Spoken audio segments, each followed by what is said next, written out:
Welcome to this explainer.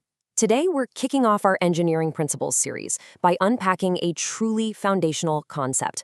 We are going to explore exactly why every single software abstraction out there eventually demands that you understand the bare metal running underneath it. We're going to navigate that super tricky gap between high-level convenience and low-level reality. And by the end of this, you'll understand exactly why all software abstractions leak. Look, we've all been there, right? You're writing a simple query using a sleek object relational mapper, or maybe you're calling a remote service through this beautiful, clean client interface. And then out of nowhere, the application just hangs.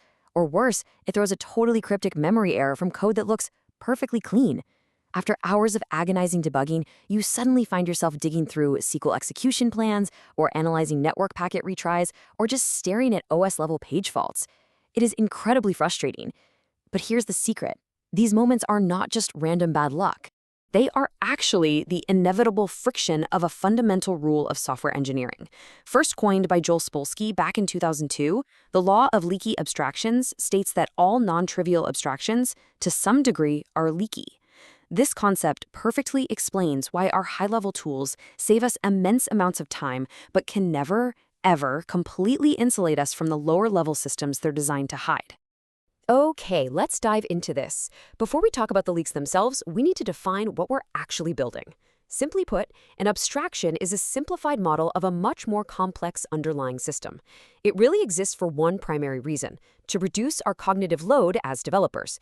It lets us focus our mental energy on the actual business logic and the features we want to build, rather than getting bogged down by the physical hardware or complex network protocols or binary storage mechanisms. To picture this in the physical world, just think about an automatic transmission in a car. It completely abstracts away the complex physics of gear ratios, clutch engagement, and engine RPMs. It gives you, the driver, a wonderfully simple interface: drive, reverse, and park. And under normal conditions, this works perfectly. But try driving up a steep, icy hill, and suddenly that abstraction leaks. The transmission is trying to shift gears based on speed and throttle, but it doesn't understand the physics of traction on ice. So, to avoid spinning out, you suddenly have to understand how to manage engine torque. The low-level details of the physical world leak right through your simple interface. Section 1. Real-world code leaks, when the illusion breaks. Let me share a pretty wild war story straight from the source material. Imagine you're debugging an Android app that relies on a SQLite abstraction library. A junior developer queried a database table from within a UI list item renderer. Now, because the library completely hid the database access behind a really simple, clean property getter, it wasn't obvious at all what was happening under the hood. But in reality, that simple getter was secretly triggering 60 disk queries per second. Now, you can probably guess what happened next. The abstraction successfully hid the disk access from the developer's eyes, sure, but it absolutely could not hide the resulting physical performance cost. We're talking terrible 15 frames per second UI drops. The underlying reality of the disk drive leaked right into the user experience. Let's switch gears and look at another scenario, this time in Kotlin. When we write networked applications today, modern libraries let us make remote calls that look exactly like normal, synchronous local operations. You might write a clean little loop over 50 user IDs using a user API client. You expect a quick local execution, but the reality?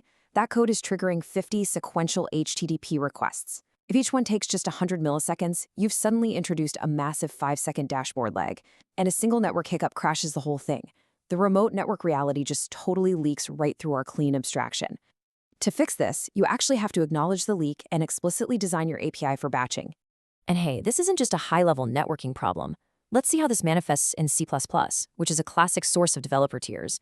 In C++, the standard string object abstracts away raw memory allocation and C-style character arrays.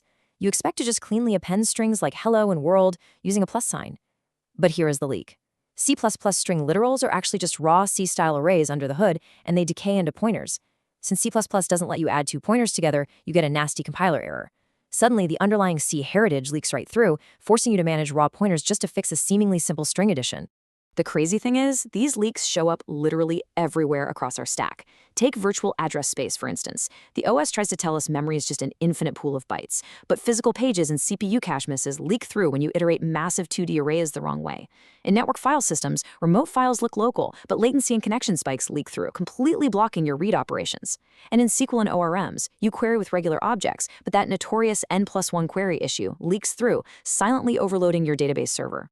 Section 2. Under the hood. Why do they leak? So why does this happen? The absolutely crucial point here is understanding the difference between functional complexity and non-functional characteristics. Abstractions work by hiding complexity to model reality, and they are fantastic at hiding functional complexity, like an ORM hiding exactly how a SQL table is stored on a hard drive. But mathematically, they cannot hide non-functional realities. They can't hide time complexity, space complexity, latency, bandwidth, reliability, or concurrency. When those physical properties impact the survival of your program, the abstraction is going to leak every single time. And the cost of ignoring this law? It's severe. If you just blindly stack too many abstractions on top of each other, you end up with a fragile architecture that shatters under real-world load. You create hidden performance bottlenecks that lead to resource exhaustion. You accrue massive technical debt because stacking frameworks actually multiplies the leaks. And honestly, worst of all, you hit total debugging roadblocks. Your stack trace points deep into the inner workings of some library, and without that low-level understanding, finding the root cause is basically impossible. Section 3. Managing the inevitable leaks. Okay, so we know we can't prevent leaks entirely, but we absolutely have strategies to survive them.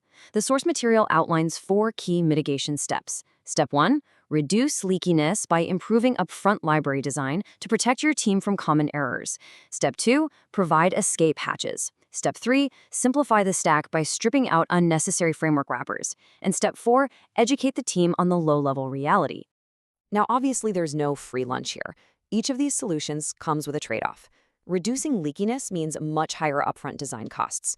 Providing escape hatches means you have to break strict encapsulation, like exposing raw SQL connections just for edge cases. Simplifying the stack?